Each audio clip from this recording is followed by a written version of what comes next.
जय Hind. AKY super class के एक और वीडियो में आपका स्वागत है। इस वीडियो में जो है कक्षा 10 के विद्यार्थियों के लिए जो 2024 में बोर्ड एग्ज़ाम की तैयारी कर रहे हैं उनके लिए स्पेशल वीडियो बनाया गया है।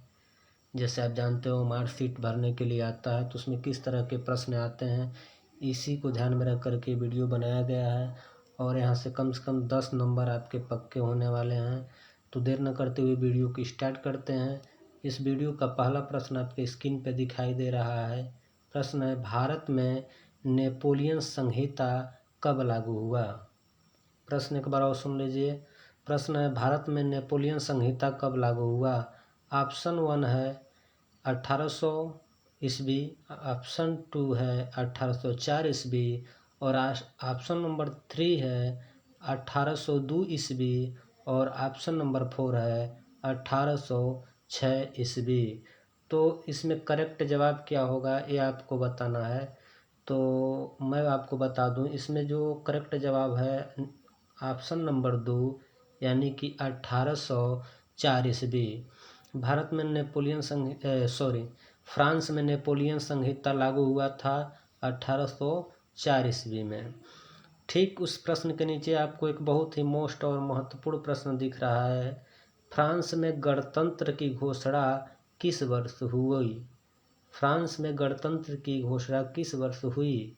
ऑप्शन आपके सामने है 1815, 1848, 1871 और 1830।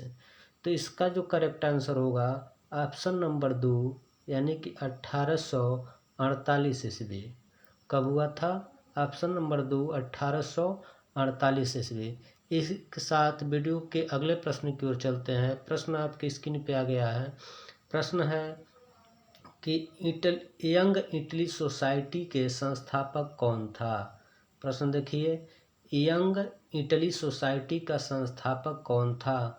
ऑप्शन में है Bismarck, Mazzini, Kabul, Napoleon Bonaparte.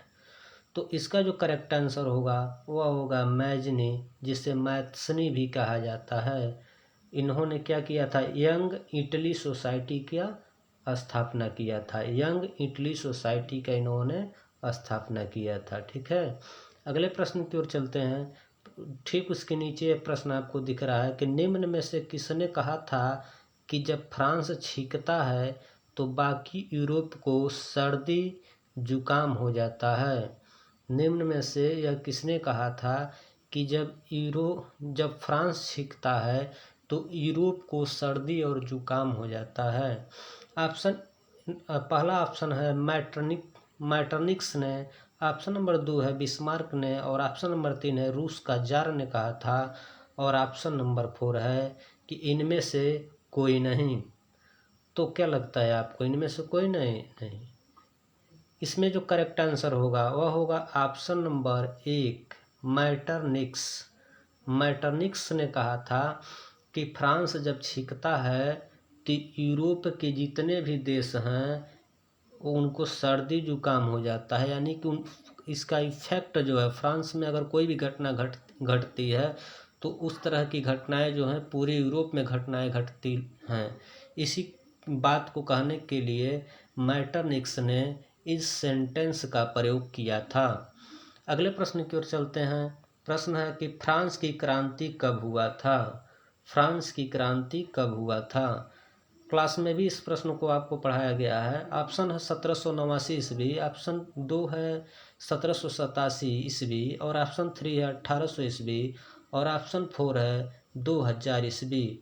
तो इसका ऑप्शन नंबर 4 तो सीधे आपको पता है या नहीं हो सकता है।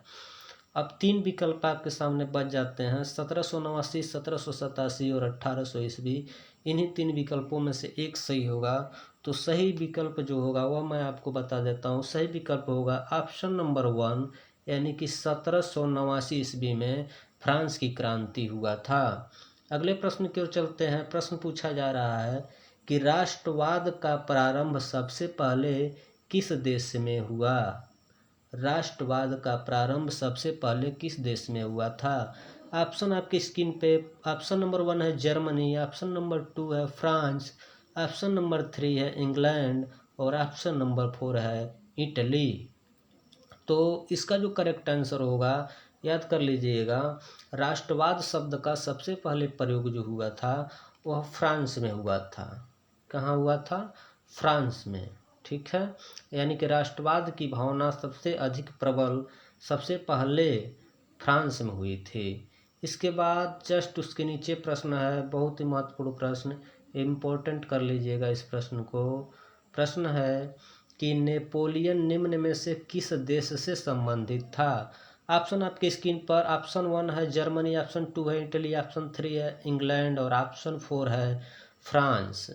तो इसका मैं देर न करते हुए आंसर बता देता हूँ। इसका सही जवाब होगा ऑप्शन नंबर 4, यानी कि फ्रांस। नेपोलियन का संबंध जो है फ्रांस से था। कहाँ से था? फ्रांस से।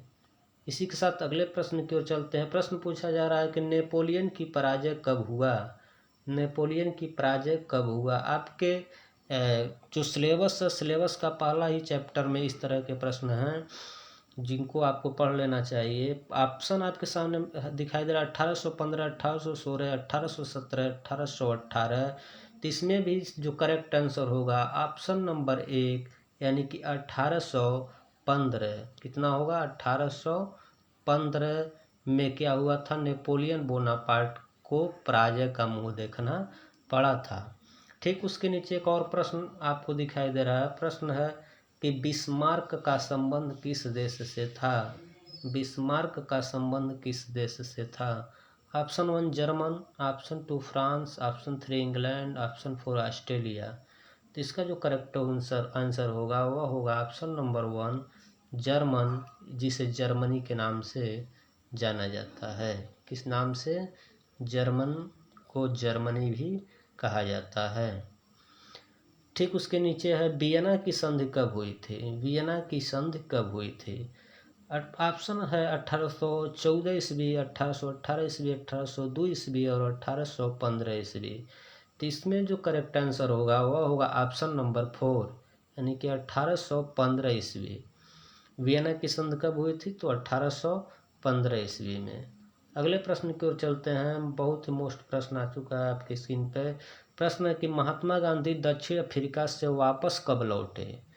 मतलब महात्मा गांधी जो दक्षिण अफ्रीका गए थे और दक्षिण अफ्रीका से भारत में कब आए, यह बात पूछा जा रहा है।